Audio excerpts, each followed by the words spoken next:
Vamos começar o nosso Pensamento Cinema 9, parte 3. O episódio de hoje é Democracia ou a Cidade dos Sonhos. Eu vou começar fazendo acho que assim, até de certo modo uma breve retomada de coisas que eu já comentei no primeiro episódio, de questões que o Guilherme colocou, que é esse formato, né? Essa escolha do Marquet de estruturar o documentário, em que um episódio vai nos caminhando, nos levando ao outro.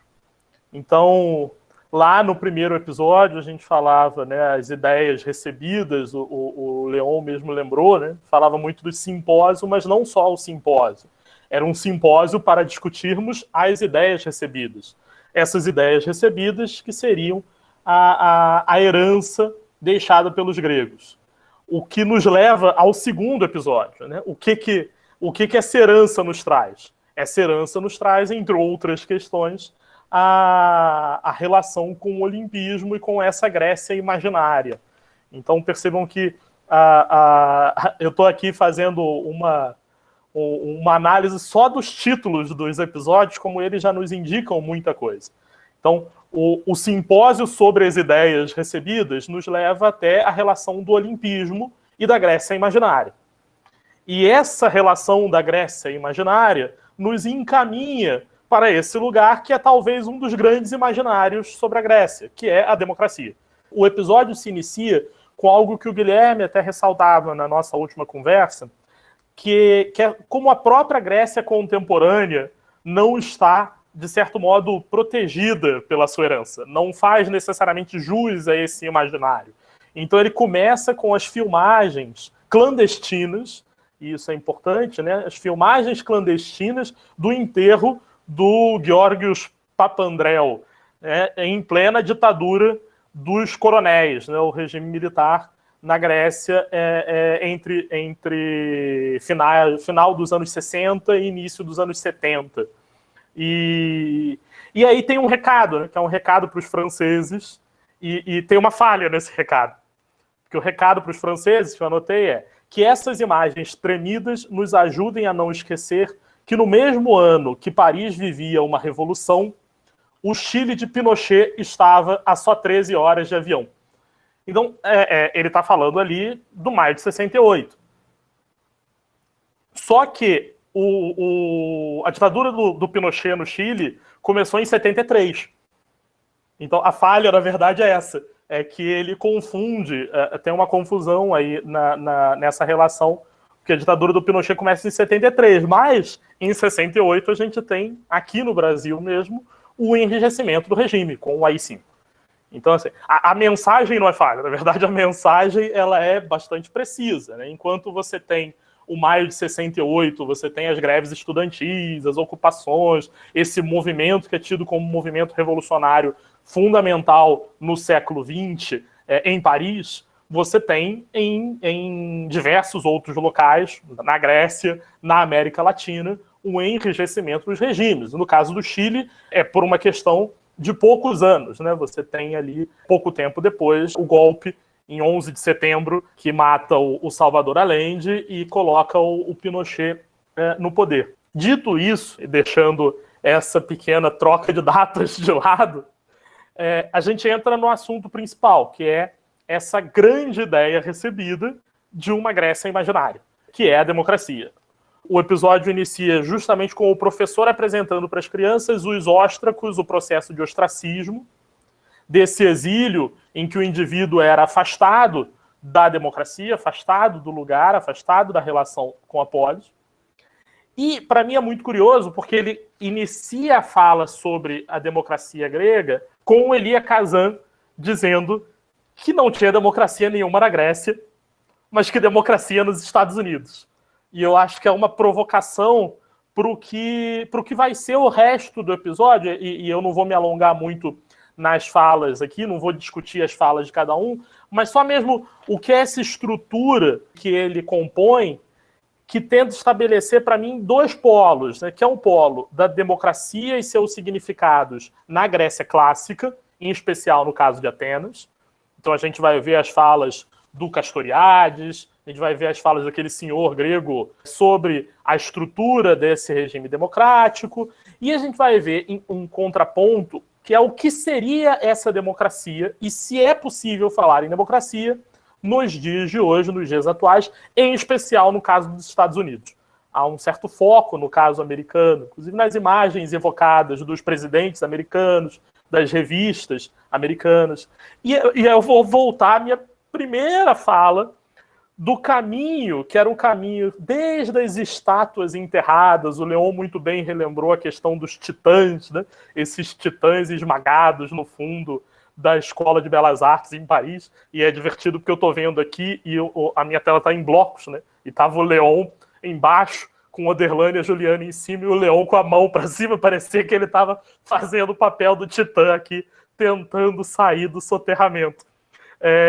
Mas a gente sai dessa Escola de Belas Artes, a gente passa pela Geórgia, passa pela Grécia e vai parar no Teatro Grego de Berkeley, na Califórnia, nos Estados Unidos. Um polo da Grécia clássica como o imaginário clássico da democracia e a discussão de como essa democracia se estabelecia, e o que seria democracia nos dias de hoje, tendo como principal exemplo o exemplo americano, como o nosso imaginário atual do que é democracia. E para mim não é à toa, então, que ele começa com Elia Kazan, com aquela fala que vai ser rebatida ao longo do episódio, né? Vai ser rebatida, e para mim chama muita atenção uma figura que é um professor inglês, o Oswin Murray. Eu fui procurar até saber sobre ele, porque ele vai questionar a própria loucura da democracia ateniense, que fazia com que o demagogo se colocasse como necessidade, né? Quer dizer, a necessidade de um demagogo numa figura capaz de, a todo momento, a cada dia, convencer os pares das ideias, né? Convencê-los constantemente. E, na hora de falar sobre a democracia atual, ele evoca o Aristóteles, né? Para dizer que se o Aristóteles fosse chamado a avaliar os modelos de democracias modernas, ele categorizaria todas como oligarquias.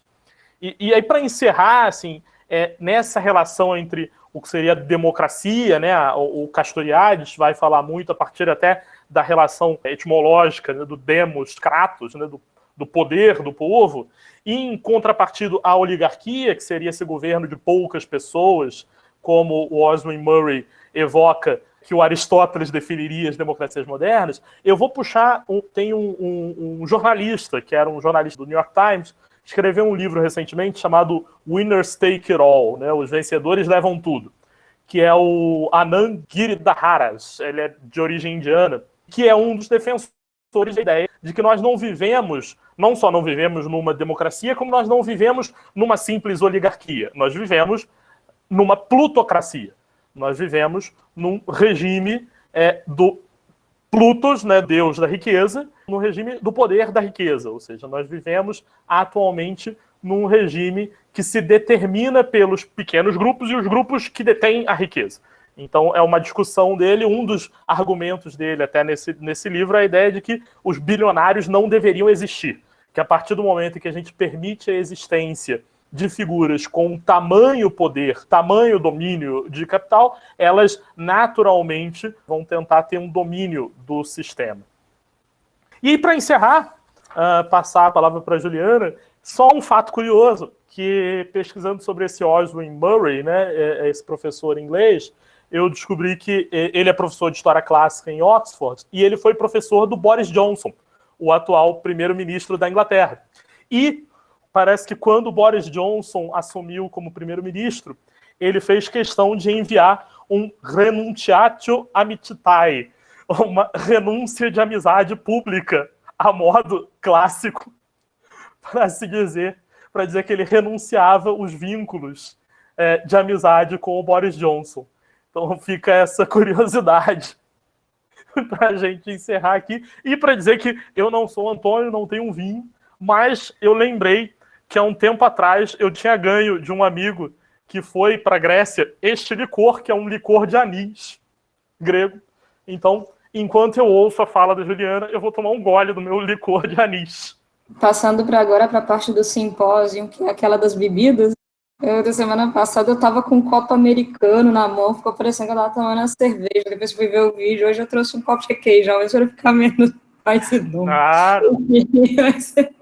Eu achei engraçado, assim, na hora que eu vi. Falei, opa, né, obrigada aí, Gustavo, né, sempre tem que trazer coisas interessantes para pensar, e como eu disse para vocês, esses documentários têm me deixado muito pensativa, têm me dado muitas coisas para pensar e coisas a revisitar, como com esse de hoje, né, não vou ficar retomando certas coisas que o Gustavo já falou, mas que é, né, com esse título bastante interessante da Democracia, a Cidade dos Sonhos, né, que nos leva lá a todas aquelas coisas recebidas e modificadas também, as heranças, não é, o que a gente faz com elas, como a gente lida com elas, como a gente encara essas coisas, né, e bom, vou propor duas coisas que me chamaram a atenção nesse episódio de hoje. E a primeira delas, vai ser justamente, como o Gustavo falou, devido ao início. Ele começa com aquele velório, né, do Georgios Papandreou, que, né, leva em meio à ditadura ali, né, em meio àquele um regime dos coronéis, que começou em 67 na Grécia e terminou só em 74, foram 7 anos, então. E lá em 68, né, de 1º de novembro de 68, ele morre e era, se não me engano, fundador de um partido democrático na Grécia, tinha sido um dos grandes líderes da Grécia durante um bom tempo, enfim. Eu não entendi muito bem como é que funciona a política moderna nem a da antiga, para falar a verdade, eu não entendi muito bem ainda.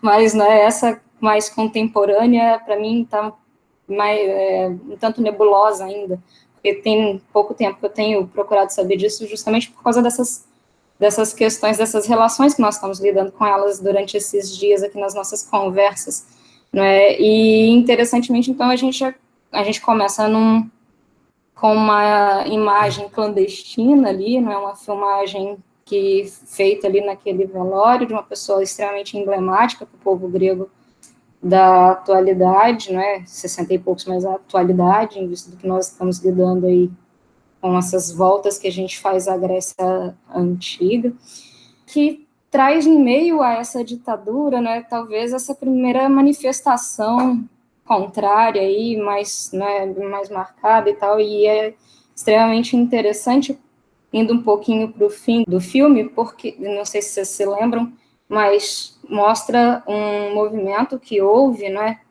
a partir pelo que eu entendi, a partir desse momento lá no dia 3, específico nesse velório, dia 3 de novembro, né, quando o povo foi para as ruas, e segundo o narrador lá no finalzinho desse episódio, ele diz que o povo gritava vamos dizer, palavras de ordem na rua. Primeiro eles gritavam o nome do Georgios Papandreou, não era a primeira coisa, em seguida eles gritavam Eleutheria, não é, que é liberdade em grego, e depois eles gritavam democracia.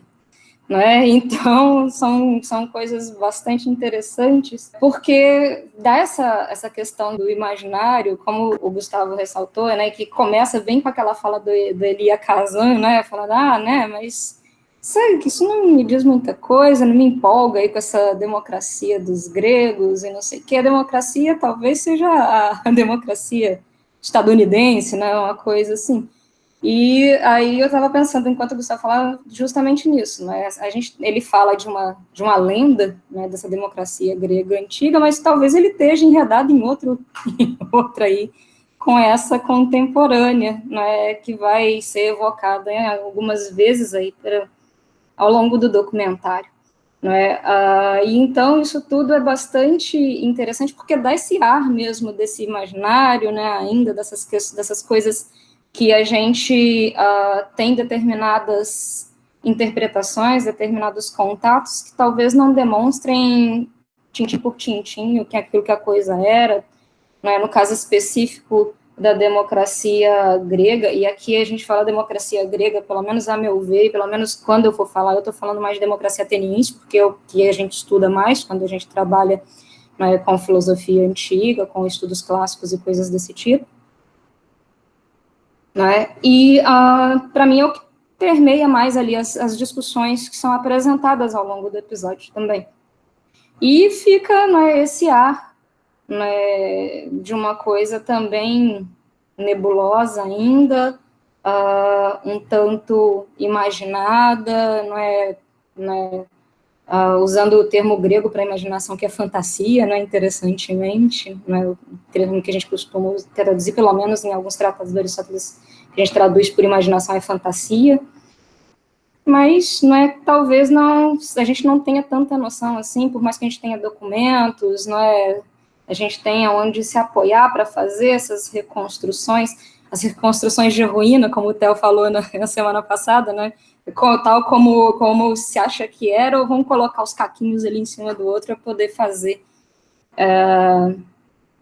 essa forma de pensar esse tipo de coisa, e que talvez tenha dado para a gente, bom, não sei se deu mais do que o nome, democracia, para o tipo de vamos dizer, como na política, o regime político, o governo, forma de governo que a gente tem também, porque, como aparece ainda no final do filme também, uma frase que eu fiquei com ela, pensando ela na cabeça um tempão, e que, para mim, costura, essa questão desse imaginário, dessa figura sobre a democracia que é construída ao longo do tempo aí, da democracia grega, que a gente vai lidar especificamente, é a frase que o narrador, talvez o Chris Marker, vai utilizar, e que ele compara essa noção de democracia antiga com algo que alguém disse, eu esqueci se tem isso, uma citação de alguém específico, alguém conhecido,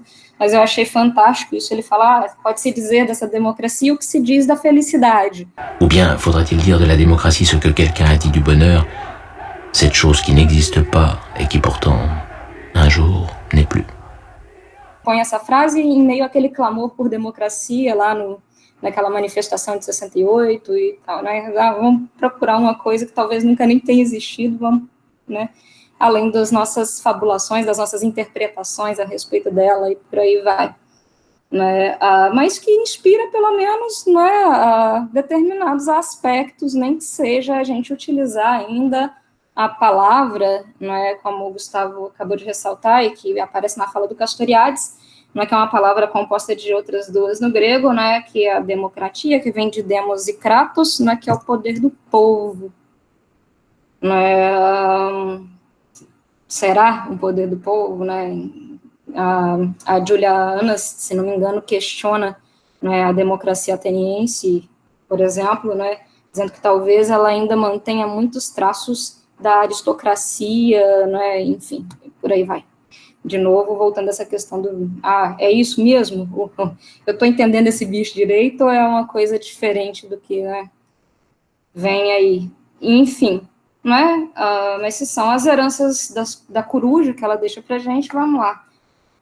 Interessantemente também, desde o começo aí, quando se fala de uma polis, de uma democracia lendária, ou algo que se imagina de determinada forma, vai se apontar também quando a gente volta para aquele simpósio, para aquele banquete que acontece em Atenas, ali nos arredores de Atenas, a falar de diferenças também, ressalta-se ali naquele momento, com um senhor com nome, para mim, não sei se eu vou saber pronunciar isso, Mihalis Skeleri, alguma coisa desse tipo, e, enfim, e ele vai dizer para a gente de diferenças também que a gente tem. Por isso que eu falei, talvez a gente tenha herdado mais a palavra, mas o que a gente coloca para preencher essa ideia que a gente tem de democracia, talvez seja uma coisa muito diferente. Talvez até aquela democracia americana que o Elia Kazan está propondo também seja uma coisa bem diferente do que ele está pensando. Enfim,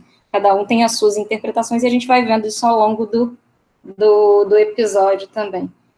E a respeito dessas diferenças, aí vem uma outra coisa que me chamou a atenção no documentário, é a forma como cada não é, cada pessoa que faz o seu discurso ali a respeito dos seus pensamentos acerca da democracia grega antiga, né, talvez a democracia ateniense antiga, vai apontar, cada pessoa dessa vai apontar a respeito de traços, que a gente, muitas vezes, quando a gente estuda, a gente é instruído a respeito desses traços como sendo aqueles da democracia dessa época, a qual a gente se remete nesse momento aí, que talvez venha com muitos dos traços que são comentados ali a partir do século VI, antes de Cristo para a gente, talvez com a instituição das eclesias, das assembleias, lá com Solon em 594,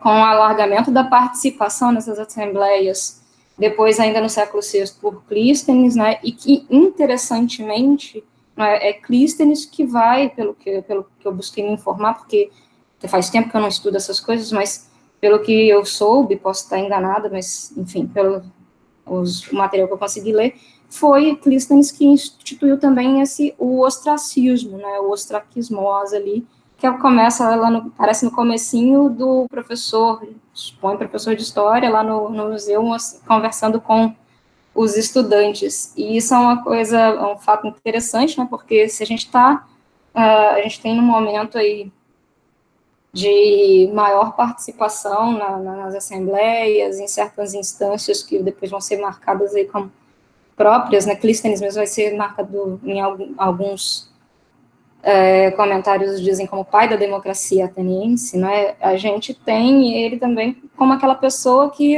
propõe um tipo de sistema que bane da cidade durante 10 anos, por uma contagem desse material, daquelas cacos de cerâmica em forma de ostras, daí vem o ostra, que eram depositados ali num determinado local, e se fazia essa contagem, tendo era um número grande, não vou falar com precisão quantos, porque eu preciso de mais informação para isso, mas dependendo da maioria ali, se julgava, não, essa pessoa realmente é uma que foi considerada que, vamos dizer, pecou contra a democracia, ameaça, de certa forma, a democracia, e ela vai ser banida aqui da polis, então, durante 10 anos, embora a família mantenha os direitos, e ele também mantém os direitos, embora não usufruiu exatamente nesse momento, de propriedade, etc. Ali, mas está privado dos seus direitos de cidadão durante esse tempo. E aí vem uma coisa interessante sobre a democracia, que eles associam por diversas falas, eles são associadas, que a democracia é um fato da polis, e a polis vem a ser, engraçado agora eles falam, o grego mesmo, esse grego do banquete fala da polis como uma espécie de estado, mas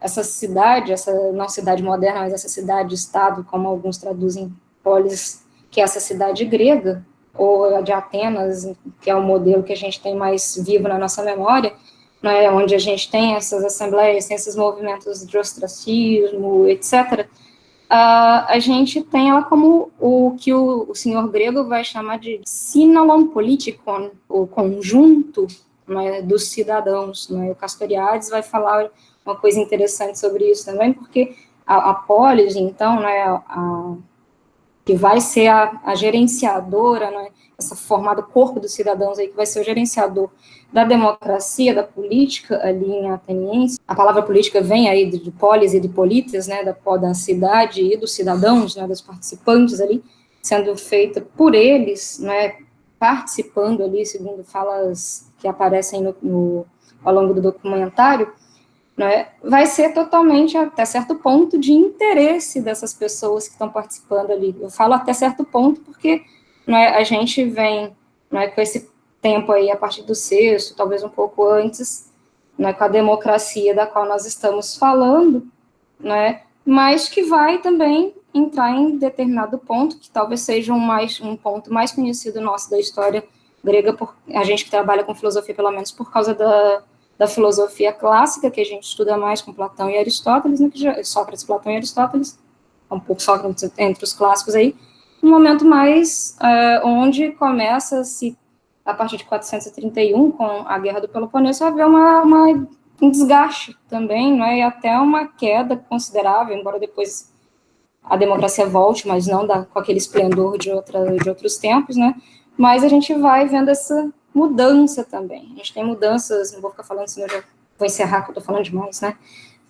No papel do cidadão, o que era considerado um cidadão, não é tão didático, tão certinho como as pessoas falam, cidadão é o homem maior, 18 anos, filho de pai e mãe ateniense, bom, tem nuances aí ao longo da história, mas vamos ficar com essa imagem, e isso é uma coisa que também vai caracterizar ali esse conjunto participando, né, durante um bom tempo, talvez nos tempos áureos, né, parece ser algo que permeia uma parte da fala do Castoriadis, não é?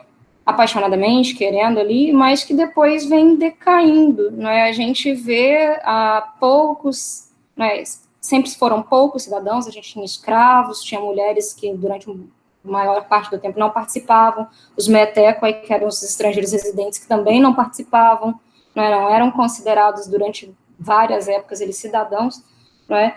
Mas, ainda assim, essa participação, que em certas épocas, a partir de Péricles, vai ser paga, vai ter um trocado ali para quem for lá na Assembleia participar, vai ter em certa medida, né? Vai decaindo ao ponto de chegar num aspecto que foi super interessante, uma senhora que ela não tinha falado, eu não me lembro dela ter falado antes, nos documentários que a gente viu até então, que chama Vitulupa.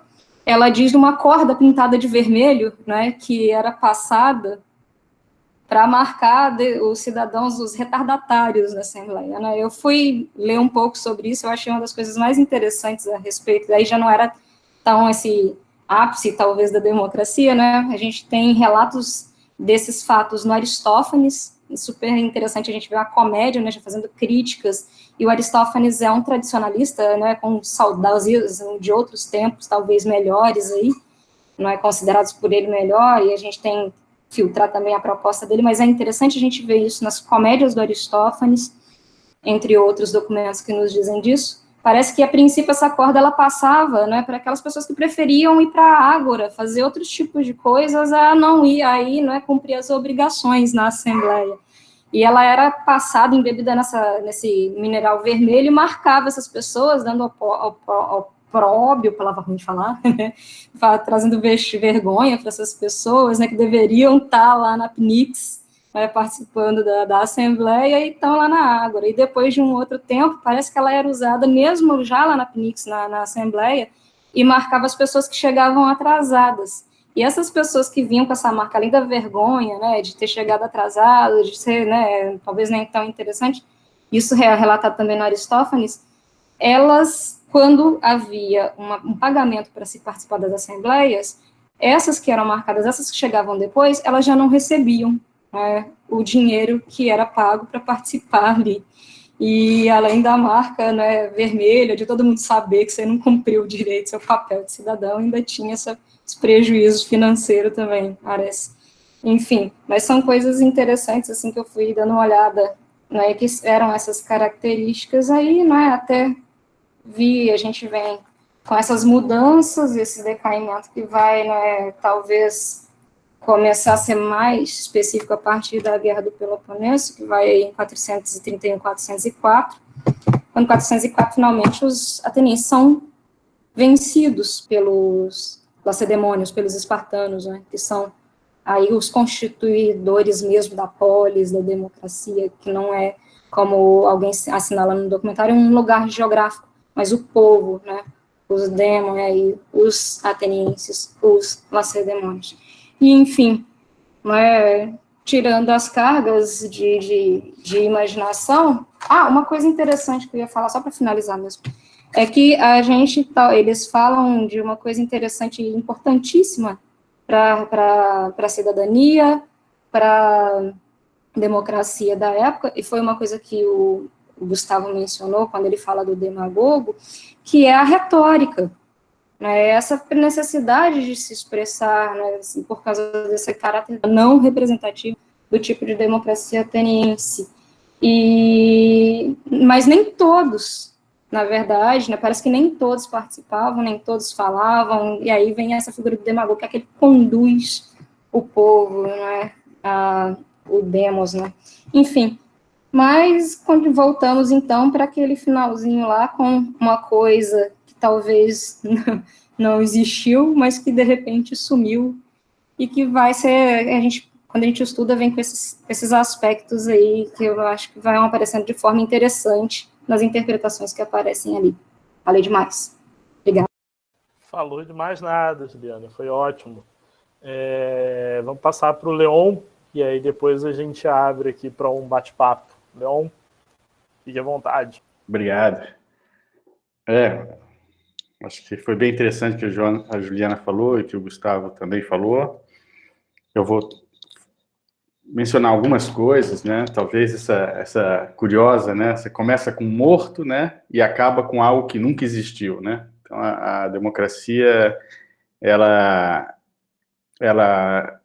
funciona mais como um sonho, né? Como um modelo, ou como fala o Castoriadis, como um germe, né? Eu acho interessante essa palavra germe, né?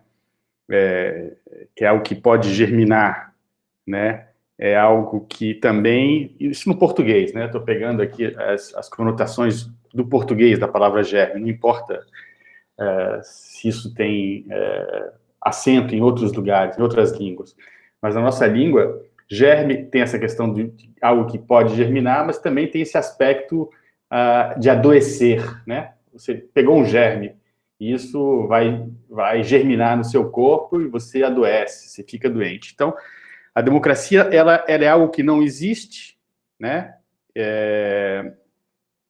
Mas que a gente sabe quando ela desaparece, quando ela passou, quando ela foi embora. É claro, né? Todo mundo sabe que nós, em princípio, né, deveríamos saber que nós não estamos numa democracia, ou que nós nunca estivemos numa democracia, porque a democracia, de fato, não existe, né? É algo que nunca existiu, como a felicidade. Ela está sempre passando ali, mas ela funciona como ela tem essa função de germe, ela tem essa função inflamatória, ela tem essa função de nos fustigar o tempo inteiro, né? E de nos fazer questionar o tempo inteiro os regimes políticos estabelecidos, instituídos, né? Ela é mais um lugar, uma palavra de contestação, mesmo que, né, essa palavra ela esteja corrompida, a força germinadora, né, a força germinal dessa palavra esteja corrompida, porque todo mundo fala, né, de democracia. Né? O Bolsonaro fala de democracia, né? O Lula fala de democracia, o Sarney fala de democracia, todo mundo é democrata. De fato, ninguém é democrata, né? Porque a democracia é o exercício, né, esse sonho, né, essa ideia de democracia, ou essa palavra de ordem, né, da democracia é um exercício, né, não representacional, né, do poder, né. E isso eu achei muito interessante também o que fala o Murray, né, esse que o Gustavo lembrou maravilhosamente, né, que ele foi o professor do Boris Johnson. Isso é fantástico, realmente muito legal, não sabia disso. O Murray, ele sinaliza essa falta de estabilidade, a descontinuidade, né, da democracia, né? O tempo inteiro você tem que estar ali reafirmando o que já foi afirmado. Você mesmo precisa guardar na sua cabeça os princípios e as direções que você estabeleceu, porque nada se guarda. Aparentemente se a democracia pensasse, é um tipo de pensamento que está o tempo inteiro mudando de fundamento, mudando de desejo, é algo realmente volátil, né? Então, nada permanece. Tudo está sujeito à mudança, nada é fixo, né? Você não tem uma Constituição, por exemplo, como a Constituição americana, que já dura, não sei, quase 3 séculos, né?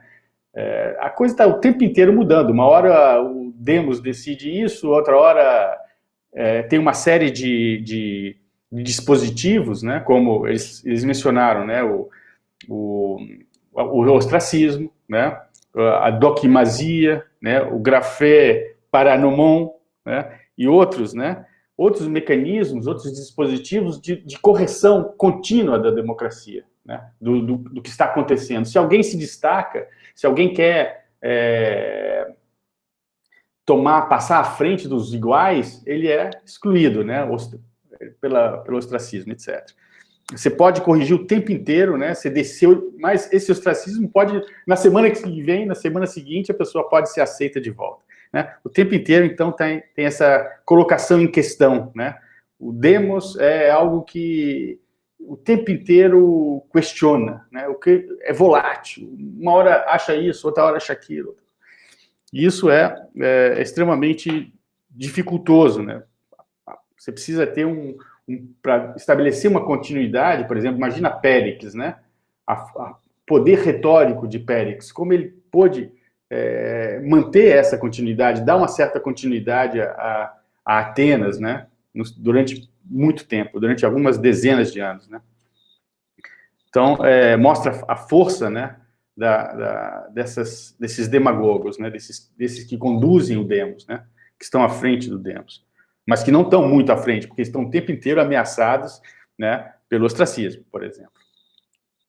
Esse sonho, esse modelo, esse germe da democracia serve para nós como uma maneira uma base, né, para a gente contestar a aristocracia, não é nem Aristóteles, né, não tem nada de aristocrático, de meritoso, de excelente, né, no nosso regime, né. É mais como disse o Gustavo, uma plutocracia. Quem comanda, de fato, é o capital, né? O plutos é o dinheiro, né? A riqueza é o capital.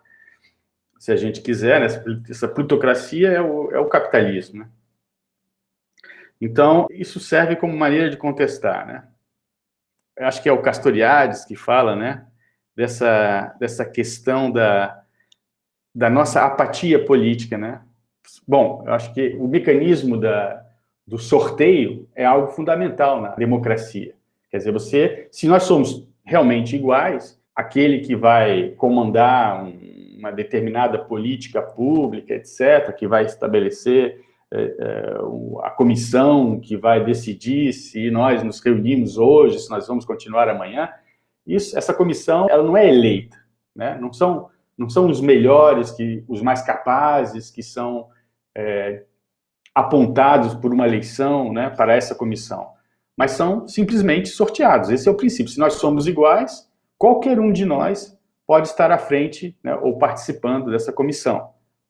Isso para dar um exemplo. Então, o sorteio, né, é o mecanismo, né, de triagem, né, né, se você precisa estabelecer do demos, né, um determinado grupo para conduzir alguma coisa, essas pessoas que vão fazer parte desse grupo, dessa comissão, são sorteadas, né, não eleitas. Então, a eleição já demonstra que, de fato, você já está fugindo, né, da democracia.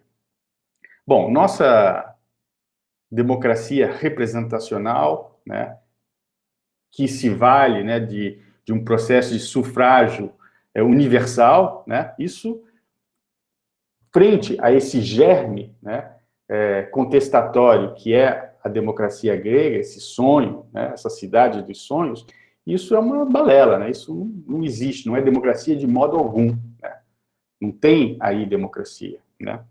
Mas mesmo assim que isso ocorre, né, ocasionalmente, periodicamente, né, as eleições justificam o regime democrático. Você elegeu, né, o Bolsonaro, durante 4 anos, pelo menos, ele faz o que bem entender, né, lógico que ele tem contrapoderes, né, ele encontra contrapoderes, porém, muitas coisas ele pode fazer sem freio algum. E nós estamos aí nessa apatia política, né, todo aquele, talvez, um pouco lendário, um pouco mítico, desejo de participação que os gregos tinham, né, chegar cedo, chegar mais rápido na Assembleia, os modernos, né, eles não querem saber da política. Isso numa visão bastante liberal, né, que está por trás da nossa organização política, né, uma concepção liberal, que os cidadãos, eles não querem participar da política, eles querem apenas usufruir, né, dos bens que o regime político lhes oferece.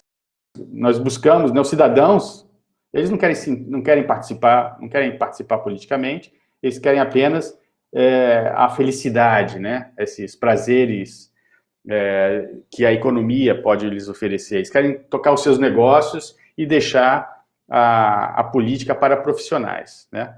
Então, essa apatia política, né, esse momento em que nós não desejamos participar de nada.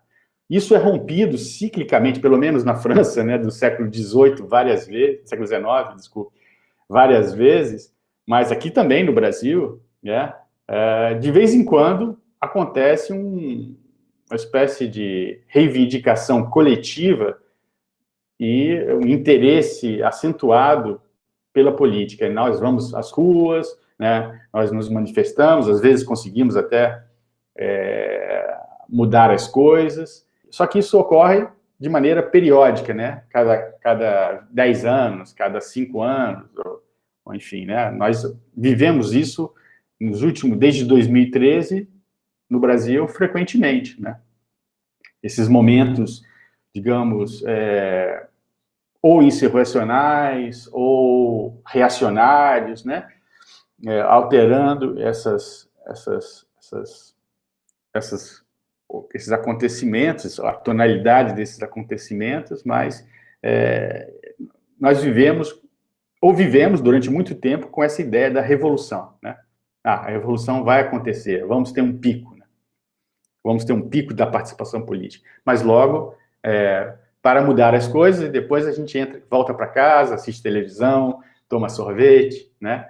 Lê um livro de filosofia do século V a.C., etc.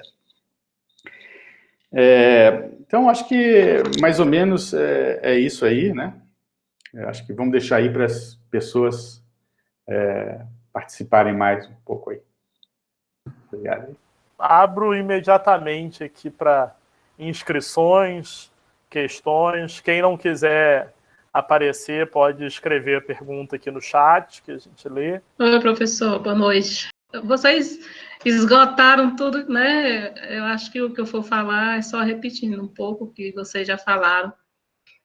Mas eu gostaria só de lembrar, né, que essa questão da discussão que eles falam, né, a democracia é o poder do povo. Aí a gente faz a pergunta, né, que povo? Né, quem realmente, né, participa desse processo democrático? Em Atenas, as mulheres, os escravos, né, e as pessoas pobres não participavam desse debate, desse diálogo, dessa construção, né, da polis. Então, realmente, a democracia, né,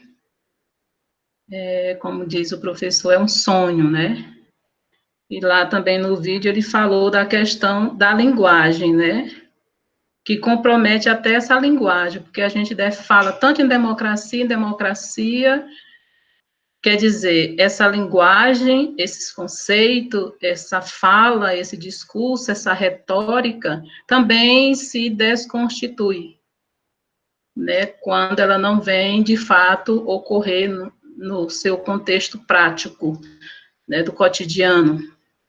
Outra coisa também que a questão, por que realmente ocorre isso? Porque não há respeito aos limites. A democracia, ela requer a observância de limites, mas sempre os poderosos, eles querem além mais, né? Eles querem ultrapassar tudo isso, como a gente está vendo hoje no contexto brasileiro. Você não quer obedecer normas, tem uma Constituição, mas você não quer obedecer, você acha que é o todo-poderoso. Né? Até por isso que Sócrates e mesmo Platão criticavam essa questão da democracia justamente por isso, porque quando ultrapassa esses limites, aí se transforma numa verdadeira tirania, né? O povo tem que ficar esperto para quem está no poder, a gente não liberar demais, né? Ele poder fazer tudo. Tem que ter aqui não pode, você não pode ultrapassar esse limite, que não ocorreu agora, trazendo para os momentos atuais que nós estamos vivendo, como ocorreu hoje, né, com a indicação aí de uma pessoa para ocupar um cargo chave aí da Polícia Federal e que o Supremo teve que intervir. Por quê? Olha, o chefe lá da Polícia Federal, ele não é para poder atender os seus interesses pessoais e sua família, tem que atender o interesse do Estado, do povo, né? Então, precisa desses freios, já que os limites constitucionais não estão sendo obedecidos pelo governo, né? Então, precisa desse freio, desse limite, justamente para evitar que essa democracia, embora não esteja plenamente, né, e nem acho que não é possível assim, justamente porque não há essa participação, mesmo as pessoas que podem participar não participam, né, a gente quer sempre que uma outra pessoa resolva as coisas por nós, né, e a democracia, né, eles falam muito na questão da liberdade, é essa liberdade que nós queremos. A democracia é um espaço onde você quer, na polis, realizar seus prazeres, seus desejos, suas necessidades vitais, você quer ter lazer, você quer ter políticas públicas, no caso atual, né, mas isso requer desses freios, desses limites. Era essas as ponderações para o momento, de repente, com o decorrer, eu posso vir a me manifestar. Obrigada. Oi, boa noite. Eu queria falar um pouco da estrutura do próprio documentário. Eu fiquei tentando procurar identificar um elemento bem típico mesmo e bem característico do documentarista ao produzir essa série documental, A Herança da Coruja. E uma coisa que fica muito marcante para mim é o fato dos diálogos, que é muito presente, as entrevistas, o diálogo e as conversas que são desenvolvidas ao longo do documentário, que para mim faz muito sentido. Não que nos outros documentários e nos outros formatos de documentário isso não exista, existe. Só porque ao longo desses 3 episódios eu fiquei tentando procurar e tentando identificar uma característica bem forte dentro do próprio documentário. E eu vi essa questão do diálogo, das entrevistas, das conversações, bem marcante do documentarista, que para mim faz muito sentido quando se trata da questão da Grécia Antiga. Uma outra coisa que eu queria perguntar, até para o Gustavo, que realmente ele começa o documentário com as filmagens clandestinas.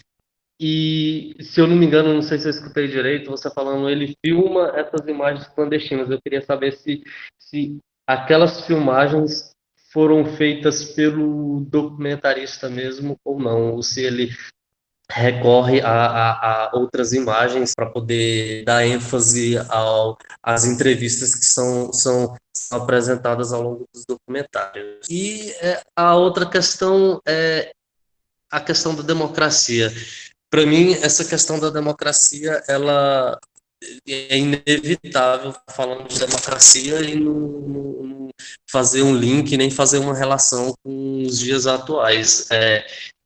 Falam de democracia de todos os partidos e de tudo, e tem aquilo ali como se fosse uma verdade. O que eu achei interessante do documentário são as várias falas e as várias posições de democracia. Dentro da própria estrutura do documentário, eu vejo a oposição dentro do sentido de democracia. Uma questão que eu achei interessante foi quando falou que dentro da própria Grécia também não existia democracia, e outras falas e outras entrevistas da Grécia Antiga com a democracia moderna e democracia contemporânea. Tem algum aspecto, tem alguma coisa dentro dessas democracias, que nem é falado no próprio documentário, democracias, de várias democracias, tem algum aspecto, tem alguma coisa que cabe a todos? Ok. Acho que começando a responder, Túlio, pela sua pergunta sobre o filme, é que aquelas filmagens em preto e branco são filmagens clandestinas feitas por militantes gregos. Ele fala isso no comecinho ali.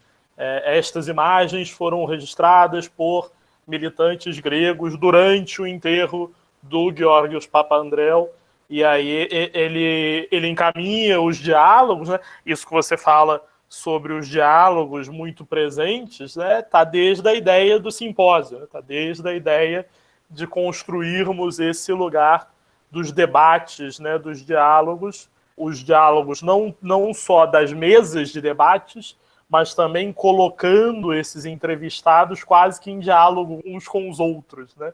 Os próprios ângulos de câmera, né? Ele brinca muito com as oposições de ângulos de câmera. Em geral, você vê um entrevistado que ocupa mais o lado esquerdo da câmera, né? Como ele intercala, né? Um da esquerda para a direita e o outro da direita para a esquerda, que criam uma ilusão quase de que um está conversando com o outro, né? Os elementos que ele coloca. E sobre a questão da democracia representativa, de certo modo, ela mantém a ideia imaginária de ser o poder do povo, mas esse povo elegeria uma forma de representação para que o seu poder fosse representado, e aí, como essa representação vai lidar, vai diferenciar em cada lugar. Sobre essa questão da democracia, né? O Castoriadis, ele lembrou do Leviatã, né? O poder como Leviatã, e todo o esforço, todo o arcabouço, né, do jurídico, das leis que estão dirigidas para esse Leviatã, né, para controlar e limitar esse Leviatã, né? Ok, de certo lado, sim, mas me parece que o Leviatã aqui, de fato, é esse demos. Eu não chamo de povo, eu chamo esse germe demos, demoníaco, né? Esse que, né, de novo, utilizando aqui relações do português, né? Demos, demoníaco. Lógico que, se você for ver no grego, não tem essa relação. Mas, brincando com as palavras portuguesas, né? Esse demos demoníaco, que é o verdadeiro Leviatã, né? O verdadeiro Leviatã é o demos. E as leis se dirigem para o demos. É para controlar, para frear a democracia que se estabelece o ordenamento jurídico. Isso, a meu ver, está tudo ali para controlar justamente aquela efervescência da qual falou o Murray, né? Você tem, por exemplo, câmeras, né? As câmeras têm um aspecto, a Câmara Baixa, né? O Congresso, a Câmara dos Deputados, nossa, né? Ela tem uma agilidade maior, ela tem maior representação, ela tem mais afetos. Você imagina depois uma Câmara alta, que é a Câmara, que é o Senado do Brasil, que é constituída por idosos, que são mais lentos, né? Enfim, você precisa, todo o processo para você aprovar uma lei requer, né, um tempo enorme, né? E as coisas se desgastam, desaparecem naquelas burocracias do Congresso, né? Com essas câmaras, com esse veto do presidente, enfim, tudo é feito para que a palavra do demos, né, a palavra demoníaca, a palavra do Leviatã, que, como eu disse, de fato é o demos, né, seja freada, seja desgastada, né, ao longo desse processo. No final, o demos vira um miadinho de filhote de gato. Não tem nada de leão, daquele Leviatã que está fora desse processo, né? Está totalmente alheio a esse processo jurídico-político, né? Então, será que tem alguma coisa de comum, né? Perguntava o Túlio, né? Talvez o que tem de comum seja justamente essa ilusão da democracia, né? Provavelmente, seguindo o sonho, né? O ideal ou o germe, não havia democracia na Grécia, tampouco na Grécia, como fala o Kazan, né? Como falou a Maria Vitória, né? Mulheres não participavam, os estrangeiros não participavam, apesar de morar muitos anos em Atenas, os escravos não participavam, né? Enfim, uma série de os criminosos, né, não participavam, enfim, uma série de pessoas estavam excluídas do sistema democrático, todo aquele que não pudesse, né, não tivesse uma propriedade, enfim. Então, o que há talvez de comum, né, entre as democracias antigas e contemporâneas é justamente esse engano que você está numa democracia, essa contínua enganação que é qualquer ideia de democracia vigente. E, não sei, voltando um pouco, talvez nessa questão mesmo de uma espécie de jogos que eles propõem lá, né, de uma série de mecanismos, de artifícios, né, que eram usados, a gente pode ter outros hoje em dia, mas que às vezes se colocam como a serviço dos interesses do demos, né, ou da população, que elege um representante, assim, mas que muitas vezes serve ao interesse de cada um, né, não necessariamente representando o povo. A gente tem visto atualmente também, né, vou nomear um chefe para determinado setor dentro do governo, mas que, na verdade, vai favorecer coisas que me interessam, na verdade.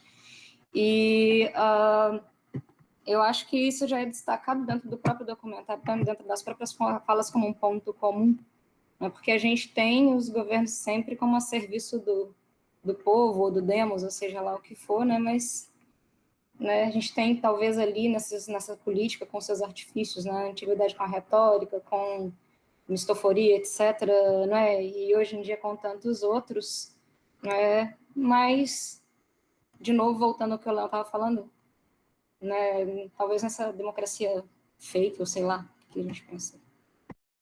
Eu acho que um traço comum, posso até estar errado, eu acho que é a questão da liberdade. É claro que, dependendo do tipo de democracia, essa liberdade, ela sofre as suas, né, flexibilizações ou não. Mas a liberdade, eu acho que ainda é que mantém a democracia de pé, porque a gente quer participar, a gente quer o direito de andar, sair, de debater, que nem nós estamos debatendo aqui. E quando isso é impedido, e quando isso, né, principalmente dos grupos hegemônicos, quando tem esse controle, é por isso que ocorrem as revoluções, né, as guerras. Por quê? Porque quando impede que a gente tenha essa liberdade, aí eu acho que começa realmente essa luta para impedir que a liberdade seja castada, né? Então, eu acho que algo em comum e nas democracias é a questão da liberdade.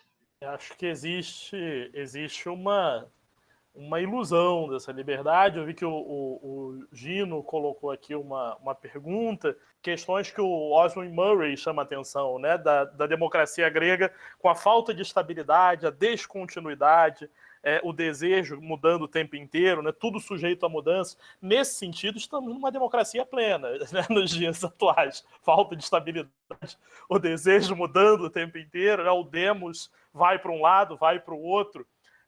E uma outra questão também da fala do Murray, né, sobre a necessidade do sorteio, né, da democracia ter o sorteio, e aí nisso podemos chamar Bolsonaro o democrata, porque na fala dele ele diz que se o Moro queria um chefe da Polícia Federal, ele queria outro, por que não pegamos os nomes e fazemos um sorteio?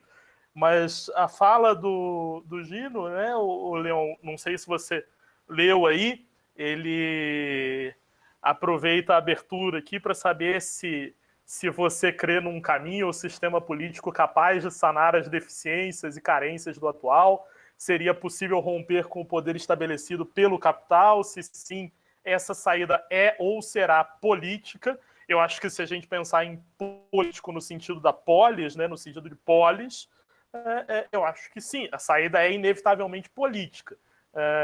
Violenta ou pacífica, por quais meios e vias, e por fim será mero devaneio, ilusão ou até mesmo ingenuidade sonhar com uma sociedade mais justa e igualitária, tendo em vista a adoção desse sistema piramidal na qual a base repousa abandonada e esquecida pelos andares de cima. Será possível romper com esta relação promíscua entre senhores e escravos? Eu passo a palavra para o Leon e digo só uma última coisa. Socialismo. Não, eu não diria tão simplesmente assim socialismo, né? Não acho tão simples, né? A gente sabe que a vigilância precisa ser contínua, né? Então, o que me parece, o que a gente precisa reaprender, eu tenho uma coisinha que eles falaram lá, da democracia, acho que, não me lembro mais quem falou, estava analisando a questão histórica durante a Guerra do Peloponeso, né, naqueles anos do 30 ao final do século V, né, 430 a 401, e mostrando como o demos, né, ateniense, foi desaprendendo a decidir. Parou de saber decidir, né? E é isso que a gente precisa, talvez, né, reaprender ou desenvolver, se a gente já soube. Não sei se a gente já soube. Mas o que me parece mais difícil é justamente esse processo coletivo de tomadas de decisões, né? A gente aprender a saber tomar decisões juntos, né? Considerando as diversas forças, né? As diversas opiniões que estão em jogo, fora da questão da verdade, né?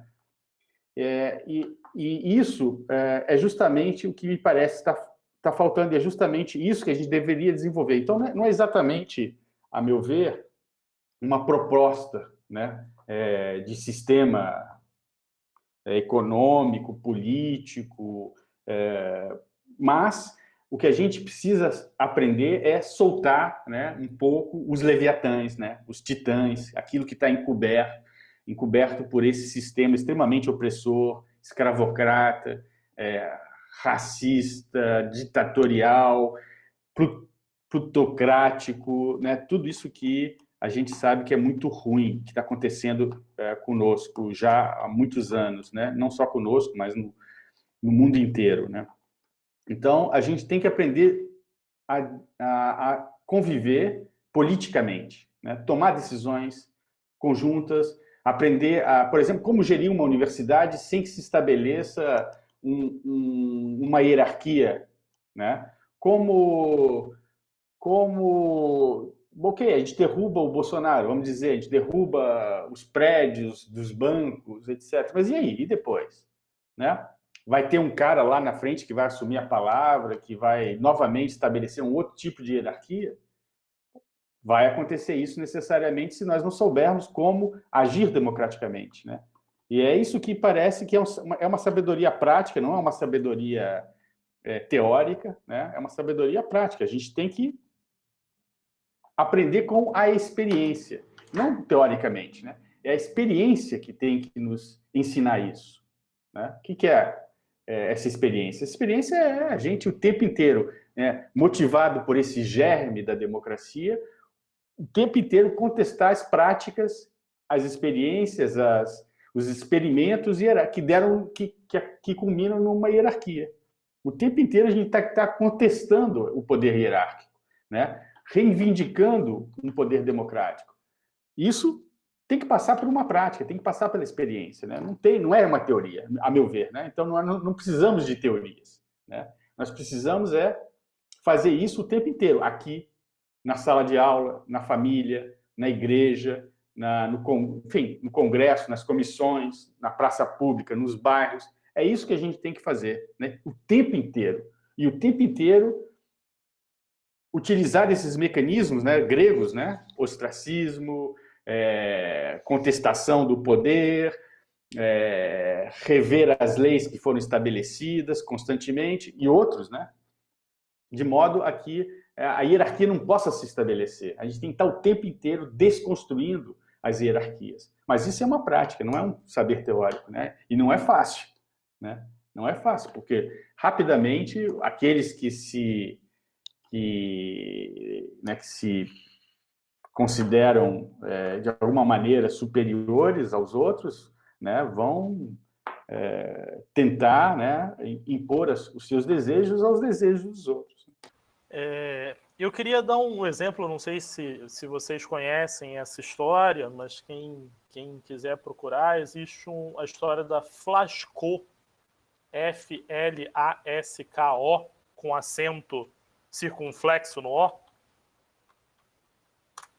eu escrevi aí no link, a Flasco, foi uma fábrica que estava prestes a falir e foi tomada pelos trabalhadores, foi gerida pelos trabalhadores. Ela passou mais de 10 anos sendo gerida pelos trabalhadores, até que ela começou a sofrer intervenções na cobrança de dívidas, principalmente dívidas de energia elétrica, que eram da gestão privada, da gestão anterior da fábrica. E a fábrica acabou fechando. Aqui no Brasil, a gestão dos trabalhadores conseguiu, em pouco tempo, né, no seu auge, eles conseguiram reduzir o tempo de horas de trabalho, contratar mais trabalhadores, promovendo o maior rendimento, né, com o aumento dos salários nessa gestão autônoma dos trabalhadores.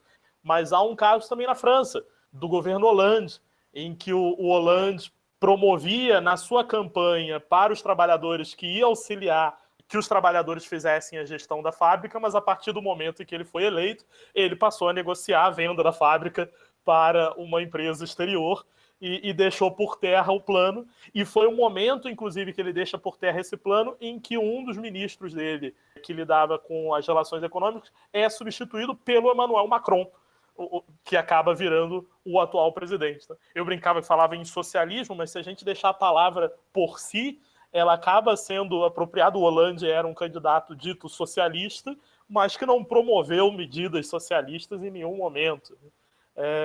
Então, acho que quando o Leon fala sobre a necessidade da prática, né, e ela se faz mais necessária do que nunca, né? A palavra por si e o programa por si só não vai instituir nenhuma mudança se nós não agirmos ou não buscarmos um movimento para isso. Não mudando muito o assunto, mas lembrando de um ponto, o John Winkler, né, no documentário, vai falar sobre um dos pontos de semelhança dessa democracia clássica com a nossa política atual, está na utilização das falácias para atacar o adversário, né? Na utilização da difamação para desacreditar o outro, o adversário. Isso já na Grécia clássica não tinha a ver com uma preocupação com os possíveis erros e falhas do outro, mas sim com a necessidade de desacreditar e difamar aquele que é seu adversário.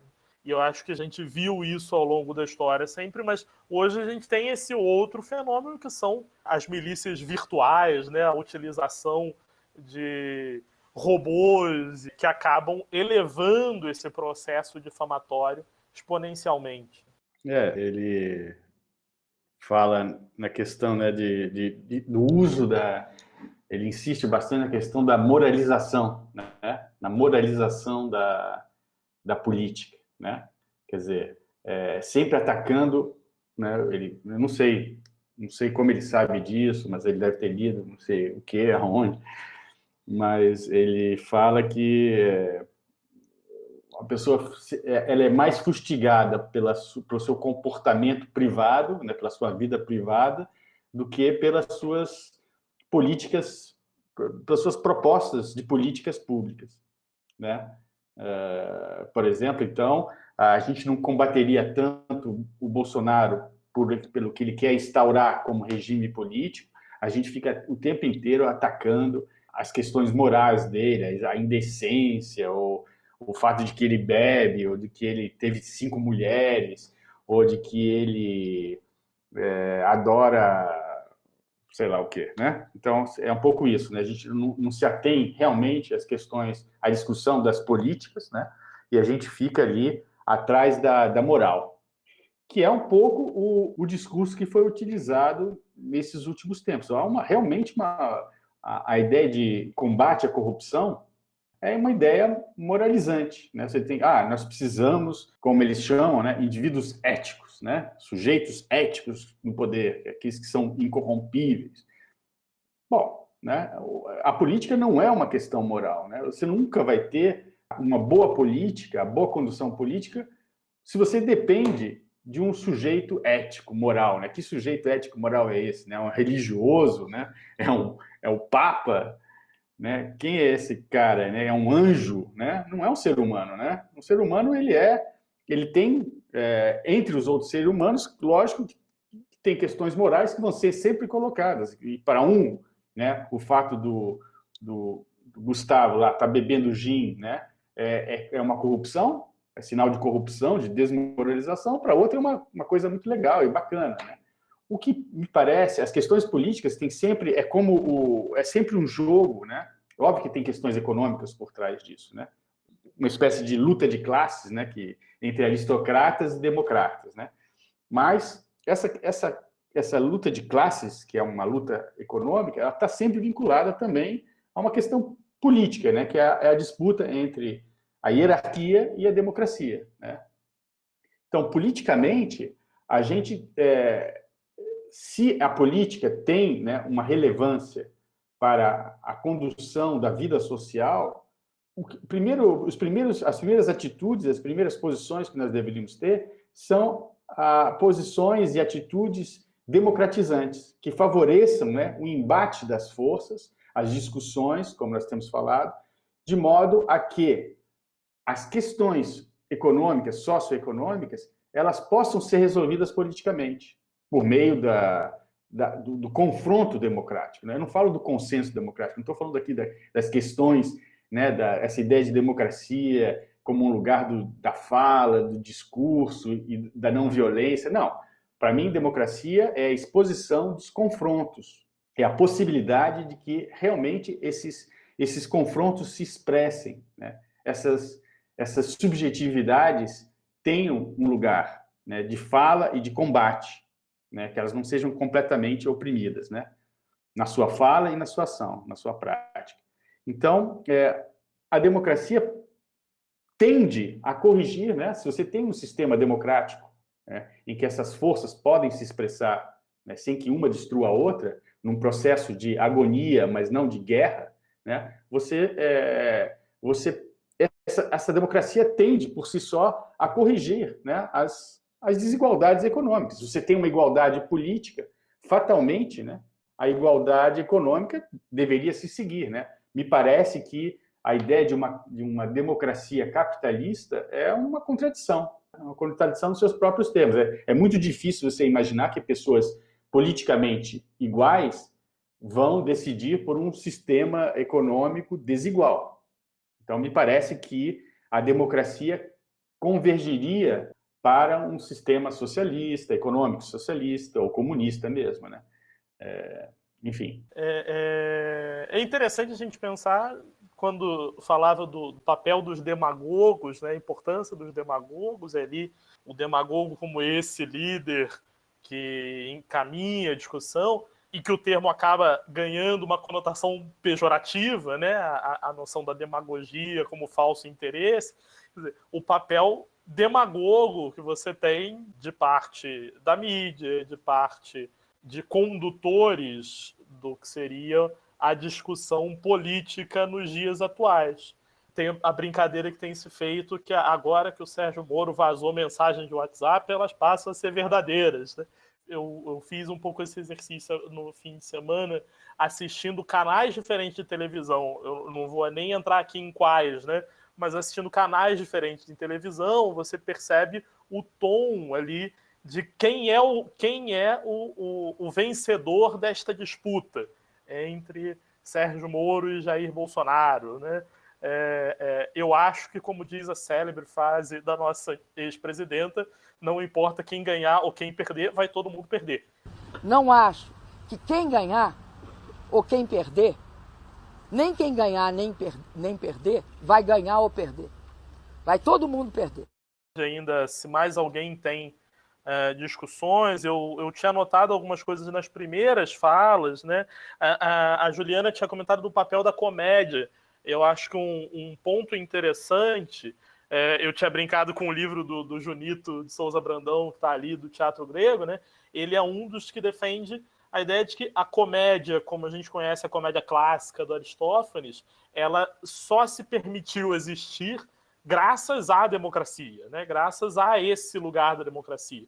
Porque se a gente vai analisar os textos do Aristófanes, principalmente, quer dizer, do Aristófanes, porque é o que nos restou dessa comédia clássica, você percebe que a comédia tinha quase que um papel de ser o elemento crítico.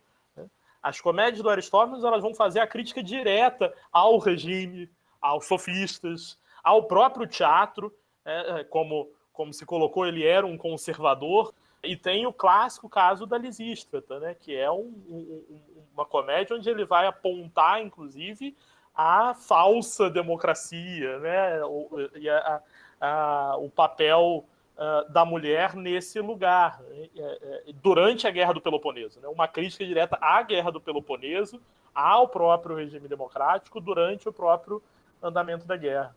O bom é que a falsa democracia é aquela, talvez, conduzida pelas mulheres ali, na Lisístrata, né? E uma coisa do Aristófanes que você fala, o interessante é que ele critica, né, ele tece as críticas dele, mas ele é ali com Atenas também, né, porque se você for ler algumas outras peças, como, por exemplo, As Mulheres que Cultuam as Tesmosfórias, né, ele faz uma caricatura dos citas, dos estrangeiros, que é uma coisa de doido também, né? Então, não sei. Tem o tom de crítica, a exposição de certas discordâncias com o momento ali, mas está ali também, né? Da forma dele, mas ali junto com o povo do tempo dele, a cidade, por aí. Eu acho que é isso mesmo, mas a noção de que esse tipo de comédia só é possível na democracia é por isso também, né? Porque é fazer a crítica do que está acontecendo no momento, mas essa crítica não porque essa crítica seja uma negação de Atenas ou da democracia ateniense, mas pelo contrário, como a necessidade de estarmos o tempo inteiro repensando essa democracia. Eu costumo fazer muito esse comparativo quando trabalho com história do teatro e estou falando sobre teatro grego, de que enquanto a tragédia possui esse papel evocador dos mitos, da essência desse povo grego, e ela nos ensina, né, ensina este povo grego sobre a sua própria história, sobre o seu próprio passado, sobre a sua formação, a comédia, ela faz o papel de trazer este povo a um lugar crítico e a um olhar crítico sobre o seu momento atual. Quer dizer, enquanto um tem um olhar para o passado, e é um olhar evocativo, um olhar até glorioso do passado, o outro tem um olhar crítico, a comédia tem um olhar crítico direto sobre o acontecimento presente. Tanto que pós-guerra do Peloponeso, ainda com as tentativas de retomada democrática, você não tem, assim como não se tem o mesmo modelo democrático, você também não tem a mesma comédia. A comédia começa a se tornar uma comédia de costumes, né?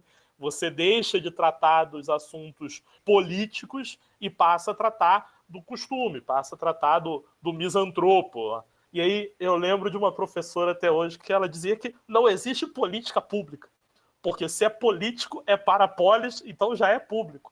Nós é que desvirtuamos a política de tal modo que ela está deixando de ser pública. Fica essa reflexão também sobre esse vínculo, como o Castoriadis levanta, né? Acho que não é só ele, tem outros que levantam também durante o documentário, de que a noção política não era a democracia de Atenas, né? Era a democracia dos atenienses, né? Não era o regime de Esparta, era o regime dos lacedemônios, né? Quer dizer, nós acabamos reduzindo isso ao Estado, ao vínculo geográfico até, de certo modo, quando é uma questão do povo, da população, né, daquele povo. Só uma questão dessa... eu não sei no grego, né? Eu não sei.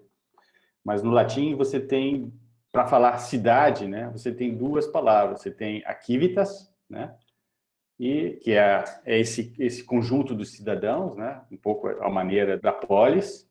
E você tem a urbs, né? Que é a cidade enquanto lugar geográfico, né, e edificado também. Então, tem essas duas distinções, né. Aqui, você pode ter uma civitas que não tenha urbs no limite, né.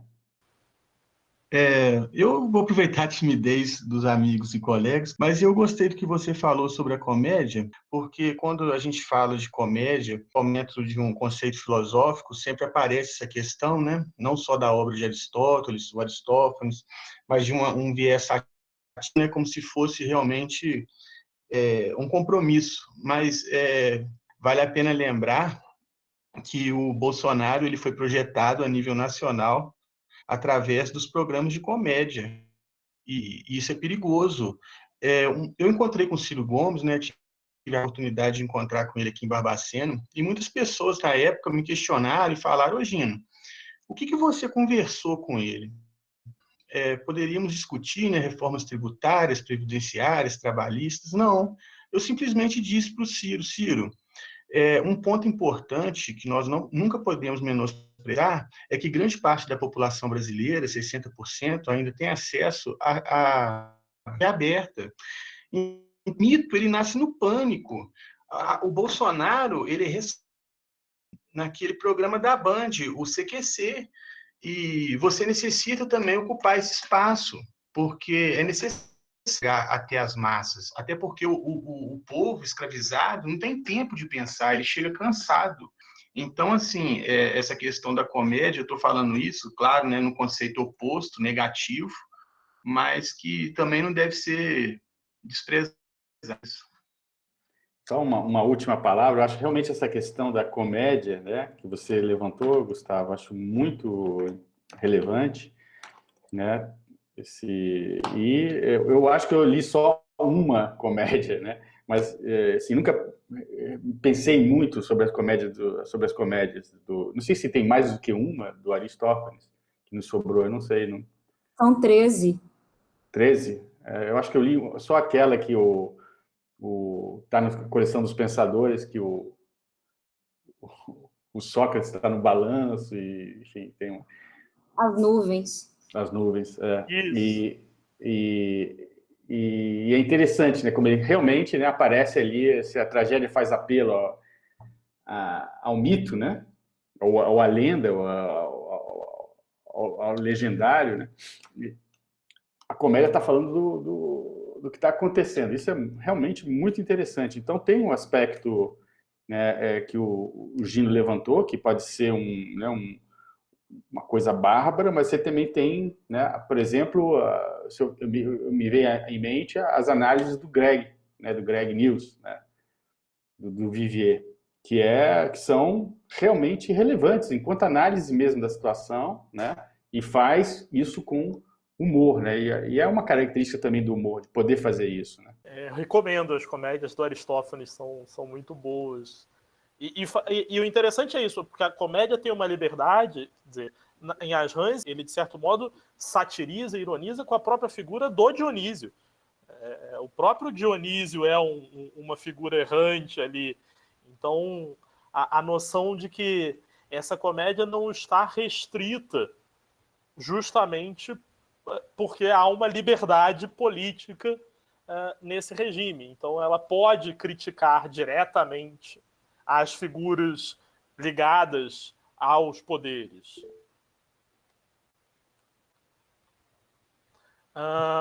Elas aconteciam, no auge, elas aconteciam durante os mesmos festivais, né? Você pega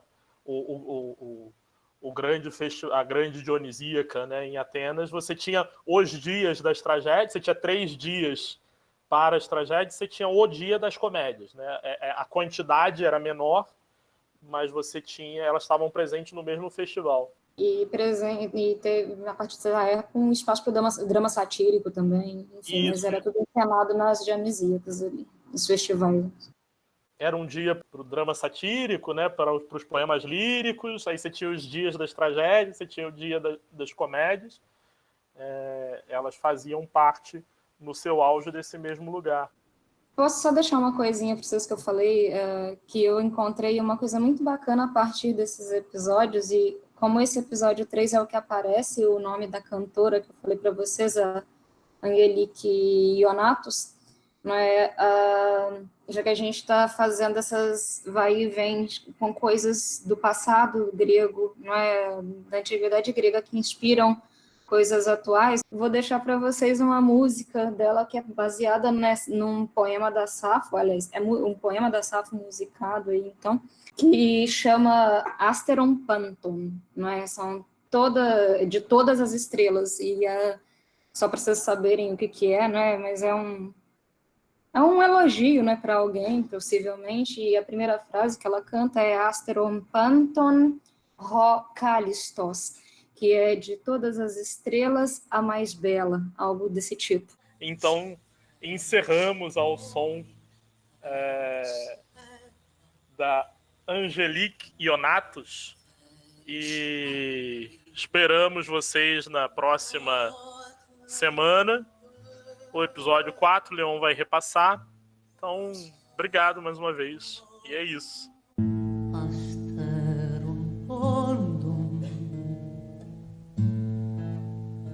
Ο κάλλιστος έσπερε πάντα φέρον όσα φαίνονείς. Εσκέδας άβος φέρεις όιν φέρεις έγα φέρεις άπη Μάτερη παιδό ασπέρον πόντο ο κάλλιστος έσπερε πάντα φέρον όσα φαινολείς εσκέδασα ως φέρεις όιν φέρεις έγα φέρεις άπη μάτερη παιδά άστερον πάντων ο κάλλιστος έσπερε πάντα φέρον όσα φαινολείς εσκέδασα πως φέρεις όιν φέρεις έγα φέρεις άπη μάτερη παιδά ο κάλλιστος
E Leon, não é gin, não. É licor de anis. E foi só um copinho que é pra guardar. Não sei de onde eu tirei esse gin. É uma espécie de pastis? É uma espécie de pastis, né? É parecido. Você bota com água ou toma puro? Tomo puro, ele é mais leve, ele é bem mais leve. Mas é só um golinho, né? Ah. Tá bom. Boa noite então pra vocês, tá? Beijão. Tchau. Valeu, gente. Até. Tchau, tchau.